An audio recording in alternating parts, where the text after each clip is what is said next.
Bonjour tout le monde, j'espère que vous allez bien. Moi c'est Carole. Alors pour ceux qui ne sont pas encore abonnés à ma chaîne, je vous invite de vous abonner et de suivre la vidéo jusqu'à la fin. N'hésitez pas de liker, de commenter, de partager et d'activer la cloche de notification. Aujourd'hui, je ramène une nouvelle recette de matembele qu'on appelle le feuille de patate douce. Alors comme ingrédients, j'ai les aubergines, du poisson chinchard qu'on appelle Thompson, j'ai du poisson fumé, oignons, ciboulette, piment vert, ail, huile de palme. Après, pour les poissons fumés, c'est facultatif. Vous pouvez ou ne pas mettre, c'est pas grave. Voilà. Ici, je viens vérifier la cuisson de mon huile. Pour moi, je vois que c'est bien cuite. Et je viens plonger mes feuilles de patates douces. C'était un peu congelé parce que je ne l'avais pas sorti la veille. Parce qu'il faisait tellement chaud, j'avais peur que ça se dégrade encore. Parce que c'est des légumes quand même très fragiles. Je les mets progressivement pour bien commencer à les frire. En tout cas, regardez la recette. C'est vraiment de manière simple, facile et rapide. C'est une recette en tout cas qui ne rate jamais. Que vous ayez du poisson ou pas, sachez-les que matembele zakanaba complication belité. Qu'il y ait du poisson ou pas, vous pouvez le faire simple comme ça, c'est aussi bon. En tout cas, c'est parmi mes légumes préférés. J'aime trop les feuilles de patates douces. Excusez pour ma voix, je suis un peu grippée. Merci. Ici, je viens rajouter mes épices fraîches. J'ai l'oignon et ciboulette. Je vais bien les remuer, je vais bien les mélanger. Comme c'est des feuilles de patates douces frites, donc matembele au kalinga, il faut les remuer. Je ne rajoute pas de l'eau tout de suite. Comme d'habitude, les légumes, je ne rajoute pas de l'eau tout de suite. Je vais d'abord commencer à les frire, à bien remuer jusqu'à ce que ça va me donner son jus. Donc, on va procéder comme ça, comme j'ai fait avec les autres légumes. Ensuite, je viens rajouter du piment vert et du poisson fumé. Si vous n'avez pas du poisson fumé, c'est pas grave. Vous pouvez mettre juste les chinchards, ça va faire l'affaire. Et même si vous n'avez pas du chinchard non plus, vous pouvez le faire comme ça, nature, c'est pas aussi un problème. C'est toujours bon. En tout cas, c'est parmi des légumes qui ne demandent pas trop de complications. Moi, si je mets du poisson fumé, c'est simplement parce que j'en ai à la maison et je me permets de le mettre. Voilà. On continue de remuer, de remuer, de remuer, de remuer. Parce que ça colle aussi, le feuille de patates douces. Il ne faut pas que vous soyez distrait. Donc, faites attention quand vous faites ça aussi, il faut toujours remuer. De toute façon, quand on fait à manger, nous devons toujours surveiller à chaque fois. Mais pour mon cas ici, comme c'est de feuilles de patates frites, donc je suis obligée de les tourner. Ensuite, je viens rajouter mes aubergines coupées. Si vous n'avez pas des aubergines, ne vous inquiétez pas. Moi, je mets les aubergines quand je fais des légumes. Et dans les matembele aussi, je mets.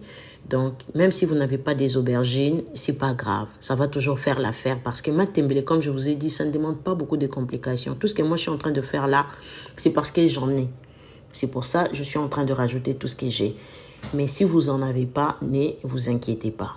J'ai rajouté mon chinchard. Ensuite, je viens couvrir ma casserole pour permettre à mon chinchard de cuire en vapeur. J'avais senti comme si ça commençait un peu à coller, à brûler. Je suis venue tourner vite fait et puis j'ai rajouté de l'eau pour les laisser mijoter pendant quelques minutes avant de venir trier mon chinchard des arêtes. Là, je viens couvrir ma casserole puis je vais le laisser mijoter pendant à peu près un quart d'heure ou 10 minutes.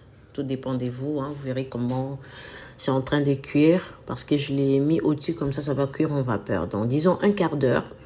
Et là, je viens les sortir. Je viens sortir mon poisson. Comme ça, je vais faire les tris.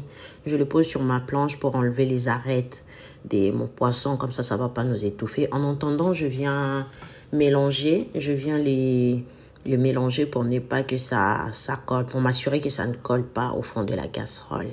Voilà. Ici, excusez-moi. Ici, je viens mettre mon poisson déjà trié. J'ai enlevé les arêtes, j'ai mis mon poisson. Ensuite, je viens les tourner. Je viens bien les mélanger avec tout ce qu'il y a dedans, les feuilles de patates douces. Je fais toujours attention à mon piment vert. Seigneur. Voilà. Je voulais vraiment cette couleur, raison pour laquelle je n'ai pas laissé trop cuire mon huile. Voilà, je voulais que ça garde ses côtés un peu jaunâtres. Voilà, ça me va bien comme ça la couleur. Tournez, vous mélangez bien. Ensuite, je vais encore couvrir ma casserole, puis les laisser mijoter pendant à peu près 10 à 15 minutes encore. Et en attendant, je vais aller piler mon ail. Je pile bien. On m'a proposé ces mortiers au marché à 5 euros. J'avais vu ça chez Amazon, j'avais craqué dessus. Mais chez Amazon, c'était un peu plus cher quand même. Au marché, on m'a proposé à 5 euros et j'ai sauté tout de suite sur l'occasion. Je n'ai pas hésité. Voilà, là, je viens mettre mon ail parce que je préfère ça. Comme j'ai toujours l'habitude de mettre l'ail un peu à la fin, je préfère ça parce que si tu veux écraser, exemple, 3 ou 4 gousses d'ail dans les mixeurs, ça va pas. Non, ça va pas. Donc, avec ça, en tout cas, c'est vraiment pratique. Vous pouvez piler l'ail seul et c'est bien. En tout cas, la texture à la fin, c'est vraiment bien. J'aime bien, en tout cas, les mortiers. Ensuite, je viens rajouter de l'eau dans les mêmes mortiers pour récupérer tous les morceaux d'ail qui restaient. Je viens rajouter encore un deuxième mortier d'eau. Comme ça, je vais les laisser bien bouillir, bien mijoter jusqu'à ce que l'eau va réduire. Et vous verrez vous-même ce que ça va donner. En tout cas, ça donnait déjà une odeur. Là, je vous dis, non, on laisse tomber. Je connais cette affaire en tout cas. C'est pas pour me vanter, sans prétention. Mais quand vous connaissez quelque chose, il faut vous vanter sur ça. Parce que personne ne va vous vendre plus que vous-même. Voilà. Bref. Ici, je viens vérifier la quantité d'eau. Parce que l'eau, j'ai rajouté au fur et à mesure. En tout cas, ça ne sert à rien de rajouter de l'eau en abondance. Après, vous allez attendre longtemps pour que ça cuise, pour que ça réduise. Et puis, en attendant, vos aliments vont perdre un peu les goûts. Voilà, on est bien d'accord là-dessus. Là, je viens rajouter une cuillère de lait de Vegeta. Le Vegeta, je mets toujours à 5 minutes avant la fin de la cuisson. Donc voilà, là, je viens les mélanger. Je viens bien les remuer. Et puis, je vais couvrir ma casserole. Je vais les laisser bouillir pendant 5 minutes. Question juste de se mélanger, de bien cuire les végétaux. Voilà. Et je vais vous montrer la fin. Tout est bien qui finit bien. Nous voici déjà à la fin de notre recette. Ça, c'est mon assiette. Je mangeais avec les brochettes que j'ai fait la veille. C'était super bon. En tout cas, c'était vraiment comme je voulais. Merci beaucoup et bonne soirée. À très bientôt.